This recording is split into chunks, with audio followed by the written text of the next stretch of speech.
উলুসারা গ্রামের মাটির জমিদার বাড়ি। টক নয়ন বাজার থেকে ৪-৫ কিলোমিটার দূরবর্তী একটি প্রত্যন্ত গ্রাম উলুসারা। এ গ্রামের একটি বিরাট মাটির তৈরি বাড়ি উলুসারা জমিদার বাড়ি নামে পরিচিত। তবে আদতে এটি একটি তালুকদার বাড়ি।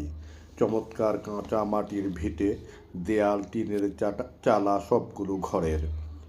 প্রায় ২৪-২৫টি মাটির কক্ষ ছিল একসময় বাড়িটিতে, এখন আছে ১৪টিরও বেশি। ঝকঝকে তকতকে করে লেপা মোছা এখনও সেগুলো। আছে এখানে একটি নাট মন্দির, আছে প্রচুর গাছপালা, ফুল ফলের বাগান ও একটি পুকুর। প্রায় ২৪-২৫টি গ্রামের কিছু সম্পূর্ণ, কিছু আংশিক তালুকদারি ছিল এ বাড়ির পূর্বপুরুষদের। বাড়িটির প্রতিষ্ঠাতা পুরুষ ছিলেন প্রয়াত রজনীশ ভৌমিক ও তার ৩ পুত্র। তাদের পঞ্চম পুরুষরা উত্তরাধিকার সূত্রে এখন এ বাড়িটির বাসিন্দা। বাড়িটির প্রতিটি দেয়ালই পুরো ২ ফুট করে চওড়া।